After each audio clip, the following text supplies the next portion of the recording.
Good evening. This is Akashwani and I am Nishit Kumar with the news at 9.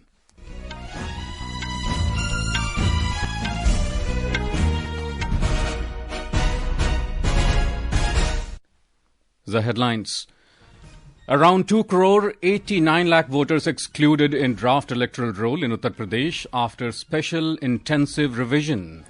Centre emphasises on addressing public transport gaps and crop residue management to improve air quality in Delhi-NCR. Mega skilling drive launched to provide artificial intelligence knowledge to 10 lakh youth in a year. Global AI Impact Summit to be held in New Delhi next month. United Nations not to send observers for upcoming parliamentary polls in Bangladesh. European leaders reject US President Donald Trump's threat to annex Greenland.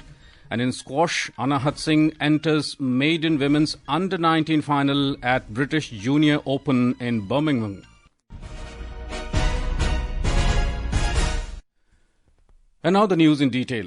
Names of a total of 2 crore 89 lakh voters have been excluded in the draft electoral roll for Uttar Pradesh released by the Election Commission today after the special intensive revision SIR exercise in the state.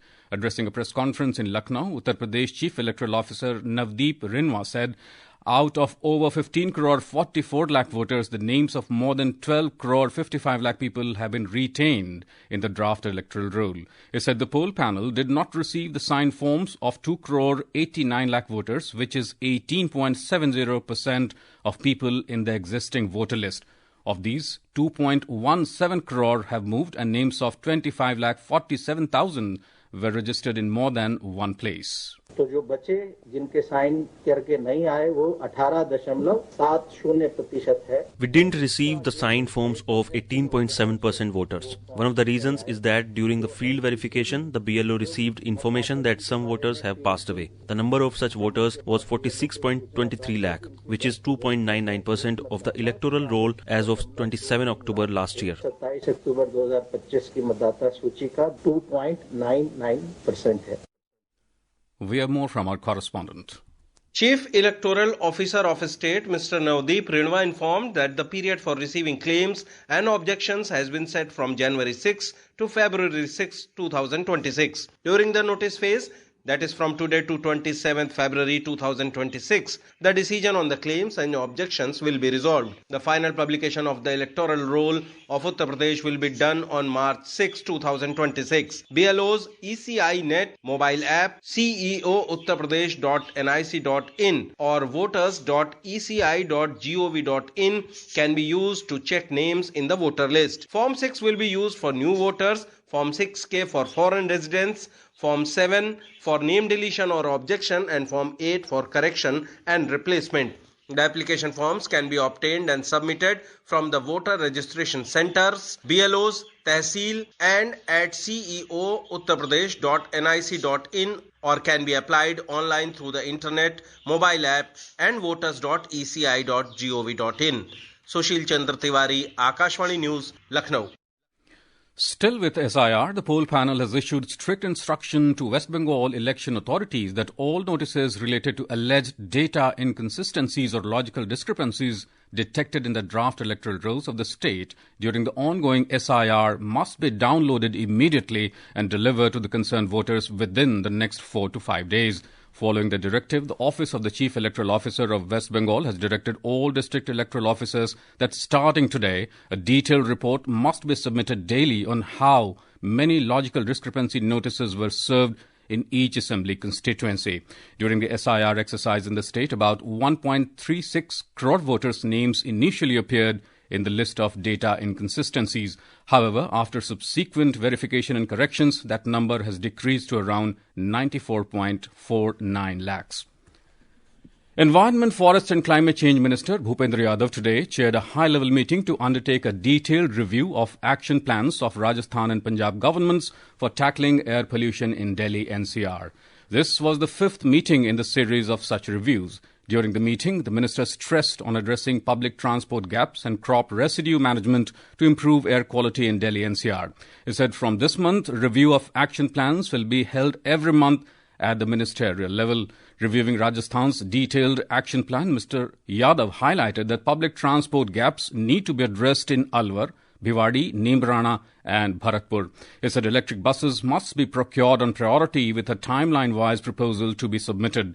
Going through Punjab's presentation, Mr. Yadav emphasized that all crop residue management machines must be ensured to be in a working condition and used efficiently. Electronics and Information Technology Minister Ashwini Vaishnaw today launched mega skilling program to provide artificial intelligence knowledge to 10 lakh youth across the country within a year. Mr. Vaishnaw launched the program while virtually addressing the Rajasthan Regional AI Impact Summit in Jaipur. He said AI is emerging as a transformative force across sectors. Bharat की IT industry एक बहुत बड़ी ताकत है हमारी. India's IT industry is a very big strength for us. In such scenario, preparing this IT industry for a new era and preparing our students for this industry is a mission. Under this initiative, a program to train 10 lakhs youths in AI skill has been launched today. It will be completed within a year. आगामी एक वर्ष के अंदर इस गोल को पूरा किया जाएगा. Mr. Vaishnaw announced that the Global AI Impact Summit will be held in New Delhi next month. He said as part of the preparations for the Global AI Summit, regional AI summits are being held in all states of the country. Education Minister Dharmendra Pradhan today released 55 rare and valuable literary works representing country's 5 classical languages. These are Tamil, Telugu, Malayalam, Kannada and Odia. The books have been published by the Central Institute of Indian Languages. Talking to reporters in New Delhi, Mr. Pradhan said India's languages connect and unite the nation's society. Last year, the government has granted classical language status to 5 more languages, Marathi, Bengali, Assamese and 2 ancient languages, Pali and Prakrit. With this, a total of 11 languages have received this recognition. Additionally, 2 decisions have been taken. A plan has been prepared for their implementation and 2 departments from different streams are carrying out the implementation. Union Minister of Commerce and Industry Piyush Goyal today said that eliminating malnutrition is essential for building a Viksit Bharat and securing the country's long-term social and economic future. The minister was addressing a CSR conclave on nutrition organized by the National Dairy Development Board in New Delhi. महिला एवं बाल विकास क्योंकि वास्तव में वही Women and child development is the core focus because if proper nutrition is ensured during childhood, especially for women during pregnancy, the chances of malnutrition later in the life are reduced. Single effort by the government alone cannot eliminate malnutrition. This is a shared responsibility and everyone in society has to contribute. कुपोषण समाप्त करना हम सबकी सामूहिक जिम्मेदारी. Prime Minister's flagship program for proactive governance and timely implementation, Pragati, has marked a significant milestone with the successful conduct of its 50th meeting. Since its launch by Prime Minister Narendra Modi in 2015, Pragati has transformed governance by enabling real-time monitoring and resolution of key infrastructure projects and public grievances through direct prime ministerial review. The platform exemplifies cooperative federalism, bringing together the centre, states and union ministries on a single digital interface. Over a decade, Pragati has helped accelerate decision-making, resolution of issues causing delay in key infrastructure projects, and instilled a strong culture of accountability. Today, in this special series, our correspondent takes a look on Bogibeel Rail-cum-Road Bridge over the Brahmaputra River. India's longest and Asia's second longest rail-cum-road bridge, Bogibeel Bridge, is the lifeline of the northeastern part of the country, facilitating connectivity between Assam and Arunachal Pradesh. The 4.9-kilometer long bridge has boosted connectivity for around 50 lakh people residing in Upper Assam and Arunachal Pradesh. The project was sanctioned in 1997-98, while the work commenced on 21st April 2002 under the Atal Bihari Vajpayee-led government. Even after nearly 13 years since commencement of construction, the project had achieved only 72% physical progress, while the cost escalated by 5 times. Prime Minister Narendra Modi reviewed this project in Pragati in May 2015. Recognizing its critical role in regional connectivity and national security, the Prime Minister directed that the project should be taken up in mission mode. It was only after Prime Minister's intervention that the pace of work accelerated, leading to completion of the bridge on 25th December 2018. Cabinet Secretary TV Somnathan said that Pragati has helped commissioning of critical projects like Bogeybill Rail-cum-Road Bridge over Brahmaputra River. The Bogeybill Rail-cum-Road Bridge over the mighty Brahmaputra River, approved in March 1997, first reviewed in Pragati in May 2015, at which time physical progress was 64%, finally commissioned in 2018. Again, you can see the acceleration that happened after it was taken up in Pragati, 0 to 64%, and then it reaches 100% approximately 2.5 years after it was reviewed in Pragati. And the orange line would have taken you to about 1 year from now is when it might have finished if it continued at the pace that it had taken till then. With Dipendra Kumar, Suparna Saikia, Akashvani News, Delhi. This is Akashvani giving you the news. For quick news updates around the clock, follow us on our X handle at AIR News Alerts. And for details of these stories and more, log on to our website, newsonair.gov.in, and download the News on AIR app. Welcome back to the news at 9. The United Nations will not send observers for parliamentary elections in Bangladesh to be held on the 12th of next month. UN spokesperson Stefan Dujarric told media that the UN deploys election observers only with a mandate from the General Assembly or Security Council. The spokesperson, however, said that UN office in Dhaka may provide technical support if separately approved. European leaders today rejected US President Donald Trump's threat to annex Greenland. Leaders from major European powers who are meeting in Paris said in a joint statement that the Arctic island belongs to its people following renewed interest by the US president in taking over the Danish territory.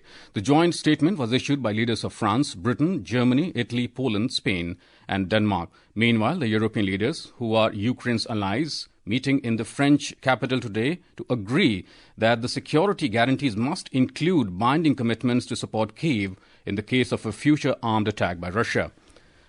External Affairs Minister Dr. S. Jaishankar today said that India-Luxembourg relations have come a long way and India sees Luxembourg as a very important partner. In his opening remarks during his meeting with Luxembourg's Foreign Minister Xavier Bettel, Dr. Jaishankar thanked Luxembourg for being an advocate of deepening ties between India and European Union. Union Minister of State for Information and Broadcasting Dr. L. Murugan visited the Indian Institute of Mass Communication at Kottayam in Kerala today. During his visit, the minister interacted with the students. He highlighted the rapidly evolving nature of the media industry, stating that the visual media sector offers endless possibilities. Leading medical experts in the country have warned against the excessive use of antibiotics and the resulting problem of antimicrobial resistance. In his last month Mann Ki Baat program, Prime Minister Narendra Modi has urged people to use antibiotics rationally with the proper advice of doctors. Professor in the Department of Microbiology at AIIMS, Delhi, Dr. Hitendra Gautam, said that antimicrobial resistance has become a major problem and advised people not to take antibiotics without doctor's prescription. My message to all is that whenever we have any disease or infection, we should approach to a doctor or physician in our area. Without that advice, we should not take these antibiotics. If we will continue to take antibiotics without prescription, a situation may arise that tomorrow these antibiotics will not be able to treat the infections because resistance will develop. The Indian Meteorological Departments have forecast dense to very dense fog over Delhi, Punjab, Haryana, Chandigarh, Uttar Pradesh and East Rajasthan tomorrow. According to Indian Railways, more than 18 Delhi-bound trains are running late due to low visibility. In squash, top-seeded Indian Anahat Singh advanced to her maiden women's under-19 final at the British Junior Open in Birmingham today. The 17-year-old defeated Egypt's Malika El Karaksi in the semi-finals. Singh will face European junior champion and second seed Lauren Baltean of France in the final. And in badminton, India's Lakh and Ayush Shetty have progressed to the second round of men's singles in Malaysia Open in Kuala Lumpur. Lakshya defeated Jia Heng Jaeshunte of Singapore in the thrilling opener. In another match, Ayush Shetty defeated Paris Olympic bronze medalist Malaysian player Lee Ji Jia. And now, before we end the bulletin, the headlines once again. Around 2 crore 89 lakh voters excluded in the draft electoral roll in Uttar Pradesh after special intensive revision. Centre emphasises on addressing public transport gaps and crop residue management to improve air quality in Delhi-NCR. Mega skilling drive launched to provide artificial intelligence knowledge to 10 lakh youth in a year. Global AI Impact Summit to be held in New Delhi next month. United Nations not to send observers for upcoming parliamentary polls in Bangladesh. European leaders reject US President Donald Trump's threat to annex Greenland. And in squash, Anahat Singh enters maiden women's under-19 final at British Junior Open in Birmingham. For details of these stories and more, log on to our website newsonair.gov.in and News on AIR app. And that's all in the news at 9. Good night.